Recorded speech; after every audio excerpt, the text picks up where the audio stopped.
Good morning. This is Judge Goldblatt. We're on the record in Re Allegiance Coal USA Limited, which is case number 23-10234. Let me pass the virtual podium to counsel for the debtor to take us through our agenda this morning. Ms. Topper, is that you? Good morning, Your Honor. Can you hear me okay? I can. Good morning, Your Honor. For the record, Paige Topper, Morris Nichols, Arch and Tunnel, counsel for the debtors in these Chapter 11 cases. Your Honor, I first just want to briefly thank the court for accommodating us with today's hearing on short notice and accommodating us by Zoom this morning. We are here today, Your Honor, on short notice for one matter, and that's the debtor's motion for authority to enter into a new commercial premium finance agreement with First Insurance Funding. I do want to note that the debtors do already have authority to enter into new premium finance agreements in the ordinary course pursuant to the final insurance order that was filed previously and entered at DI 165. However, the debtors have filed this motion at the request of First Insurance Funding. The debtors do believe that the terms of the new premium finance agreement are fair and reasonable, and that the relief requested in the motion before the court today is warranted under the circumstances, including granting First Insurance a first priority lien in the unearned premium under the terms of the PFA. However, the current policies that are subject to this new agreement do expire on this upcoming Monday, April 24th, which is why short notice was necessary. And I want to note that before we filed this motion, we did circulate a draft of the motion and proposed order to counsel for Collins Street, Warrior Met, the committee, the Office of the United States Trustee, and First Insurance.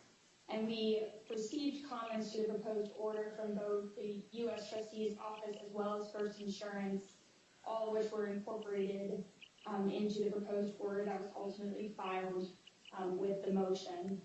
So, Your Honor, unless the court has any questions on this motion, I'm going to be brief today, and I will turn over the lectern to anybody else who wishes to be heard.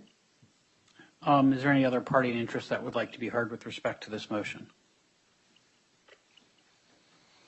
So, Ms. Topper, I do have a few questions and observations. Look, I'm going to grant the relief in the absence of an objection, but I'm sure you're not surprised to hear no judge loves entering an order on 24 hours notice, right? And there's no objection, and all of the relevant parties are involved and are sophisticated, and you've asked for the relief, and I'm willing to grant it. This deadline, though, isn't something that wasn't known in advance, right? So let me say the following. When there's a real emergency, I want to be available to the parties if we've got a situation where, unexpectedly we find ourselves with a hair on fire situation and you need emergency relief. I want to be available. But courts generally don't like entering orders on one-day notice. And this does seem to me that this deadline shouldn't have been something that snuck up on anybody, A. B, you're right, you already have, part of why I'm comfortable doing this is that you already have this relief. Paragraph 4 of the existing insurance order couldn't be clearer that you've got the authority to do this. I understand the counterparty's asking you to get this order. It's not at all obvious to me that from the counterparty's perspective, they're better off with this order than without it, in that the entry of the order suggests that it's necessary, and it's being done on one day's notice, which if someone wants to challenge the validity of this relief, it seems to me they're better off after I enter the order than they would have been without it. So those are my reactions. If folks want this order entered, I'm happy to grant the relief.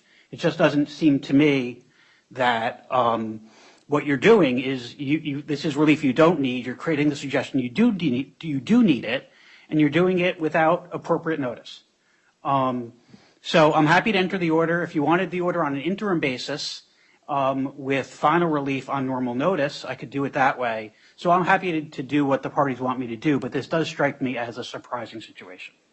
So again, I don't mean to be difficult, and this isn't something that's opposed, so I'm happy to proceed as the parties would like. but I am a little surprised by where we are. So does that make any sense? Yes, Your Honor, and page talk for the record, it does make sense, and I appreciate the court's comments, and we understand and appreciate the fact that this was on extremely short notice. And as I mentioned, the debtors do believe that the relief that we are seeking, pursuant to this motion, this proposed order is more of a comfort order. But we would request entry of the order given that the policies expire on Monday. Okay. Is counsel to the counterparty on the Zoom? Okay. Okay. I will go ahead and enter the order. Is there anything else that we can do while we are here today? No, Your Honor, that is it. Okay. And Ms. Pepper, has that order been uploaded? I believe it has, Your Honor. Okay. Okay. I will double check and you will upload it. Okay. Then we will get it entered. Okay. So with that, we will proceed to have the order entered, and seeing nothing further, we are adjourned. Thank you.